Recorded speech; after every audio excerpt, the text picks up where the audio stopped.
Hey everybody, welcome back to the channel. Thank you for tuning in. A couple new things on the horizon. I did pick up a new amplifier, a Tone King Imperial, not the Mark II, the original one. So there will be a video on that down the road. Make sure to smash that like button and subscribe to the channel. Every little bit helps. Let's get into it. Today I want to talk to you guys about my best guitar. It's not this. And it's also not this. It's actually this.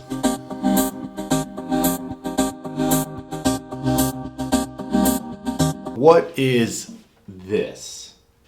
This is a 1995 Epiphone Sorrento made in the Peerless factory in Korea. Some of you guys might be saying to yourself, hey, I've heard that Peerless name before.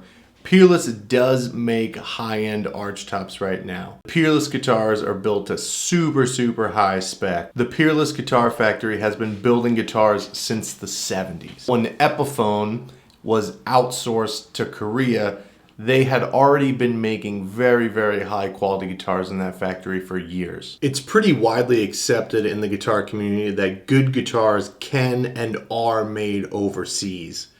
Import doesn't necessarily mean worse. Now, Epiphone has been making the Sorrento model since the 60s. You don't see them around that much. It's kind of a more obscure hollow body P90, but they're fantastic. I love the Florentine cut in these things.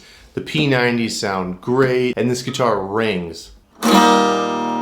Not only does the Peerless factory make great guitars, but the Samick factory also makes high quality guitars as well. That's why you hear some people talking about golden era 90s Epiphone guitars or Korean made guitars. Why is this Epiphone better than my Gibson and my Paul Reed Smith? There's a couple reasons why. The fit and finish on it, it's just as good. The fretwork's just as good. It sounds great. The whole top moves on this thing when you play it. So there's really not much difference in the fit and quality of the guitar. Now you can nitpick on some things, being the pickups and the electronics, but personally I haven't really felt that much of a difference. I think the P90s in this guitar sound great, and I haven't had any issues with the electronics. Should you go with one of these 90s Peerless guitars instead of a newer Epiphone?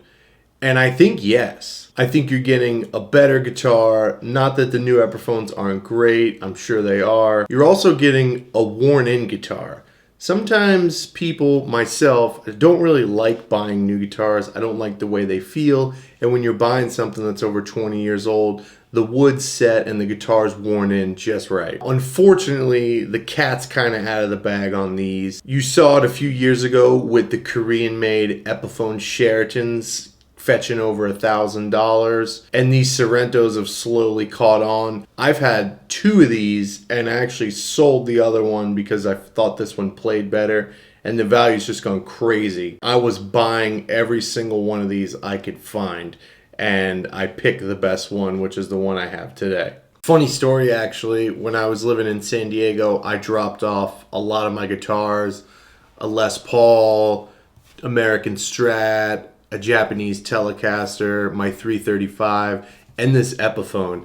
And when I picked them all up, the guitar tech came out and he goes, man, that Epiphone is amazing. And I go, I know, right? It's crazy. It took a little longer for the Sorrentos to catch on like the Casinos and the Sheratons did. And I think that's just because of the weird body shape. Some people might not enjoy the Florentine cut as the double cuts. The only thing I did change with this guitar is I swapped out the original tuners, which I kept, and I just put some Grovers in it. Another win for these guitars is that they are so much cheaper. Even with the inflated prices, you're still coming in way under a vintage one or something similar like a Gibson ES 135 or a 137. It's just so much cheaper, it doesn't even compare. For really nitpicking here, these guitars are 25, 26, 27 years old. It's technically going to be vintage in a few years. A lot of us are trained to look at a guitar and look at the headstock and be like, oh, that's not this, or oh, that's not that, it's not any good.